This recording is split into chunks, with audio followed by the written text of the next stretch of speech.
Biennial AM with your host, Doug Anderson. Good morning and welcome back to Biennial AM. It's Wednesday, November the 21st, our continuing coverage of the Ontario Nurses Association Biennial Convention. Another great day ahead today. We've got a panel of union leaders talking about the attack on unions. We've got Peter Mansbridge as our keynote speaker talking about leadership. And of course, tonight is ONA's 40th anniversary gala dinner. But first, let's take a look back to yesterday. The sparks started to fly with an address by President Linda Haslam-Stroud. Proud to be part of a union?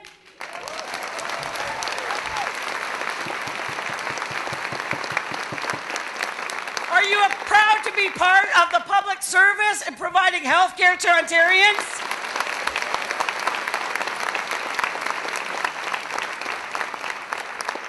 Then you need to continue to speak up. So let's talk about Mr. Hudak.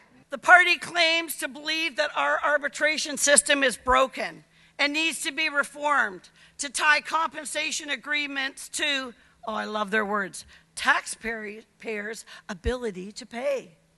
Well, guess what? Our collective agreements do reflect taxpayers' ability to pay. They reflect reasonable wages, benefits, and working conditions considering the financial times that we're under. And I don't know what Mr. Hudak doesn't get about that message, but I'm asking you to continue to give it to him.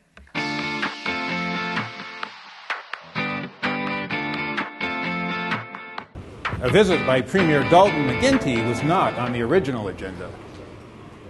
As usual, you're leading by example. And I was saying on the way in, I'm proud to report that just this morning, we received a few agreements from our teachers. It looks like we're going to get there by way of collective bargaining. I'm very proud of that. That is amazing because 3 weeks ago, you want to rewind, they had very destructive legislation in their midst with concessions and forced collective agreements on them. So this is, I think, a sign that maybe the pause that they needed to take was to reflect on the fact that that kind of legislation for the teachers was inappropriate. And I'm hoping that that's going to be the way of the future now, a more positive government that's going to be working with us.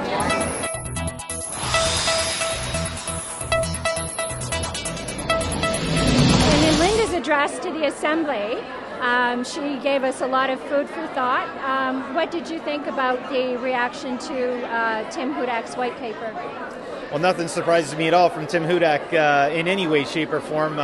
He clearly is not interested in working with the unions. He doesn't have respect for unionized workers, and it's an overall attack on the middle class, just as Linda clearly said. But her speech was great. It's great to come down and hear the message and see the message, not just read it from time to time in the newspaper, and know that we have a voice at the front of the room, and that's important to us. I'm here speaking with Christine Waddell from Bargaining Unit, Headwaters Healthcare Centre in Orangeville, Local 124. Chris, so our provincial president gave a dynamic speech, very full of energy, passion, great healthcare causes. How does that make you feel as a leader in ONA? It makes me feel very supported. I hope her message carries to those new attendees in the room because she gives the history of ONA, she gives where we are right now and where we got to go forward. So you've been around as long as Dalton McGuinty has been Premier working with ONA. How did you react to his speech? It was an interesting speech. When I did hear Mr. McGuinty speaking, it sounded more like his goodbye to nursing. I think we still are going to face a lot of issues, and I'm hoping that the people that he's bringing in power will be more supportive to our nurses. Our Rock and Rove reporting team was joined by an honorary member. No close-ups. Hi, I'm right here today with the Provincial Chief Nursing Officer for Ontario, Deborah Borns. Deborah, you were here for the morning session. How did you like the start of the ONA convention?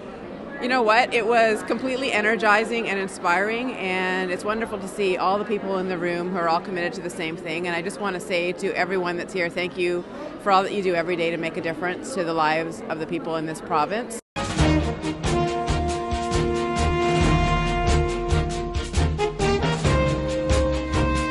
This is Eileen Bruce reporting for the North District Service Team, and this is Catherine Isles-Peck reporting for the West District Service Team. We're here at the MPP reception and we're looking for whatever we can find. Let's go eavesdropping and let's see what we can hear. All right, let's go.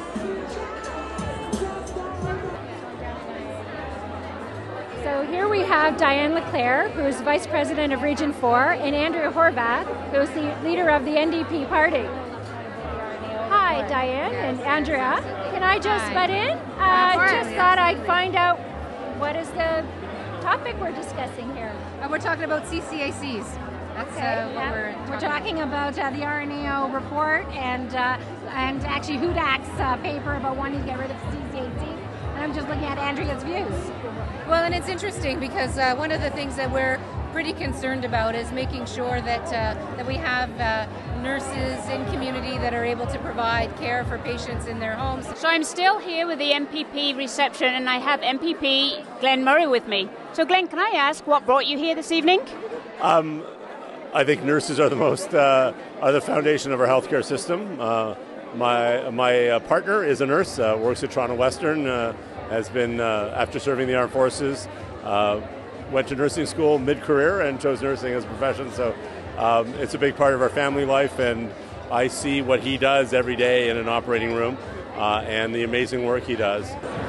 I'm here with Madeleine Meilleux, and Madeleine is the MPP for Ottawa Vanier and Minister of Francophone Affairs. And for many who may not know this, Madeleine used to be on staff with ONA as an employment relations officer. Madeleine, how has things changed over the last few years since you were here at ONA? Oh my God. First of all, I'm very pleased to be here to celebrate the 40th anniversary of the creation of ONA, because I was there at the beginning in 72-73 when we formed ONA. I was in Ottawa at the Montfort Hospital at the time working as a nurse. So things have changed, but nursing is the same. Huh?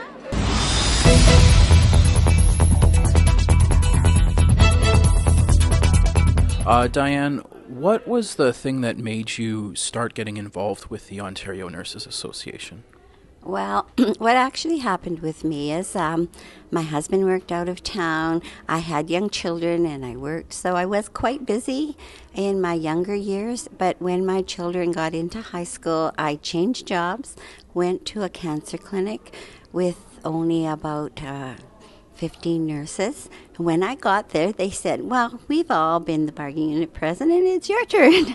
I'm here with Diane Leclerc, who's the Regional Vice President for Region 4. And Diane, I'm glad to see you here today. Nice to meet you. I just want to ask you a few questions on your role in the union, how things came about and where you are today. So can you give me a wee bit of background on how you get involved with the union? Sure. So I actually kind of became involved in the union right as a new grad. I had graduated and I started working at Port Colborne Hospital, and I got a regular part-time job for maternity leave. And after 4 months, when the person who was in the job didn't come back, I thought the job was automatically mine. But someone said to me, oh no, according to the collective agreement, you have to post this job. So I said, what's a collective agreement? I had no idea. So I thought, well, I better read this collective agreement if these are the rules I'm going to follow, and I read it. About 2 months later, I'm at my first general meeting of the union, and someone asked a question, and I said, oh, no, that's not what the collective agreement says. And right there, I was appointed as grievance chair. I moved up to BUP. I moved up to LC very quickly. So I've always been involved in the union almost right from the beginning.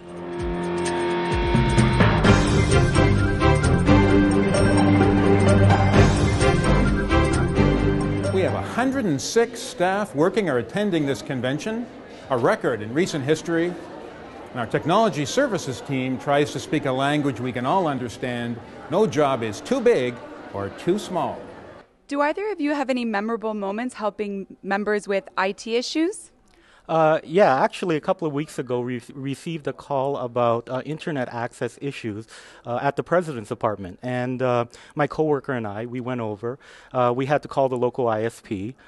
We reset her router, and we verified the IP address on her computer. And we think we resolved the issue. What exactly does that mean? She forgot to turn on her wireless switch. Back to you, Doug. And that's Biennial AM for Wednesday, November the 21st. I'm Doug Anderson, in solidarity. And if this was the last goodbye, no more tears to dry,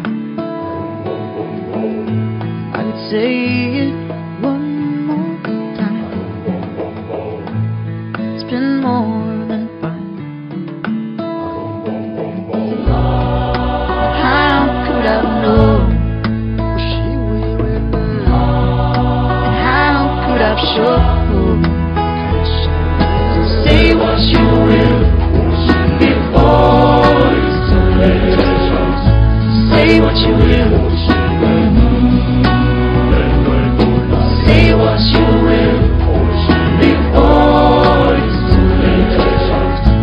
Say what you will.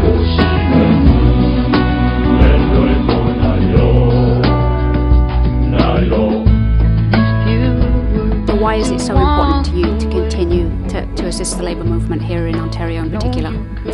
Well, I think ultimately I'm just a fan of sort of everybody having a fair deal, and we all can contribute to this world and this life, and so to have that opportunity, I think, is the biggest, the biggest thing, certainly I can do in this crazy music business. For something like this, celebrating the accomplishments of what nurses are doing for this province is a beautiful thing. So to be asked to do it, big honor. Say what you will.